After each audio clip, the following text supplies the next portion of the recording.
This interview with Marianne Scippa was edited from a group interview conducted on November 5th, 2007. What first excited and attracted you to experiential ed?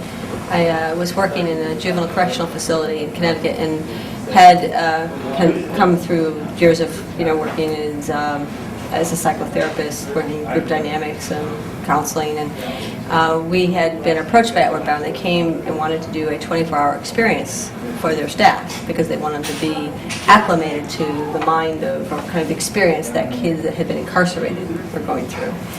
And that sort of planted the seed for us as therapists with it, well, maybe we should be using some of this. And we started to look at opportunities, Bram, and it was fascinating to watch because we were always looking for tools, and we had a lot of gang problems back then. So a lot of the stuff was happening throughout Connecticut where we had all these gangs, and they were all at the institution, and we were having problems at the institution with gangs. And so it was a way to really begin to, what I saw right away is when we started utilizing experiential education, taking kids outdoors. We eventually built a ropes course.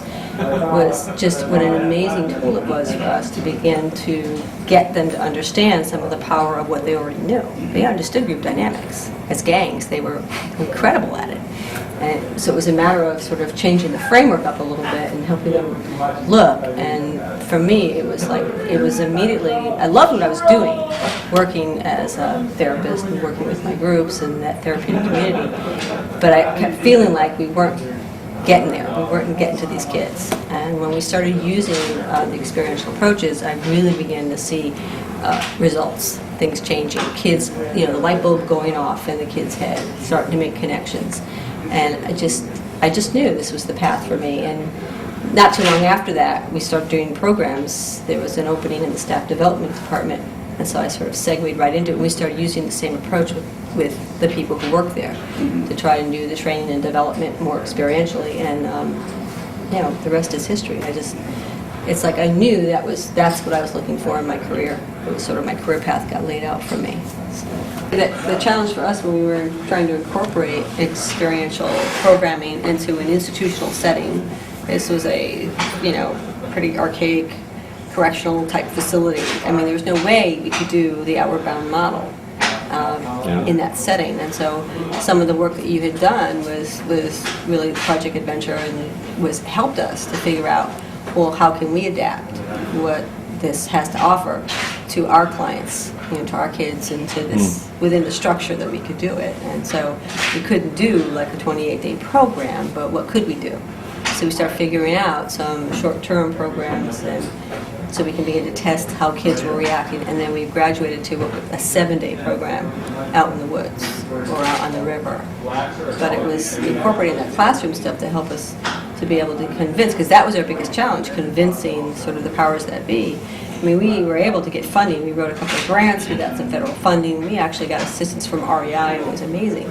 We got this great assistance, but we still had to kind of prove a template. And that was very helpful to help us kind of move forward. Glad to be there. That, and I remember going to a conference with Mike Stratton up at his school in Massachusetts. Oh, At the Carroll School. The Carroll School. Yeah, I remember that one. Yeah, that was wild. And we came back, the two of us came back.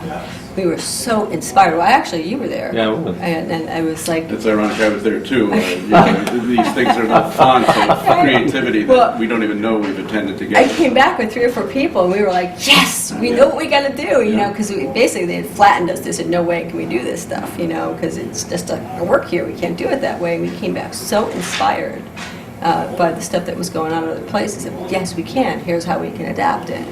And so that was like my first, and I don't even know, was that Carroll School thing an AE thing? I don't think so. I think it was just his doing. Stratton put it on. But that's actually what got me into AEE, even though that wasn't an AEE thing. It was after that I went to my first AEE conference. Remember his climbing wall in Yes. the gym? Yeah. Huge rocks. Yeah. I mean, he didn't just put bricks in the wall. He put massive boulders. Yeah. But that triggered a whole thing where we actually were allowed to then move forward with this program. And it wouldn't have happened if we hadn't all gone up to that program in Massachusetts and met all you folks and learned all these ways of adapting. You never know where those things are going to come from. Yeah. Sparks. It's incredibly inspiring. And I have 2 brief little scenarios that I can talk about here.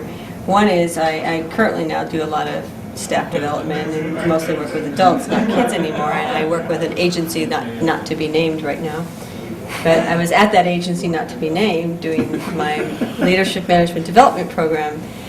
And this person was in the class that kept looking at me. I kept looking at him, and I'm thinking, I know that face, I know that face. And come to find out, even though I now live in the D.C. area, this was a young man who had been a student of mine when he was incarcerated as a juvenile and in a lot of trouble. And he had not only cleaned his life up, but he had gone and went to the military and then got out of the military and then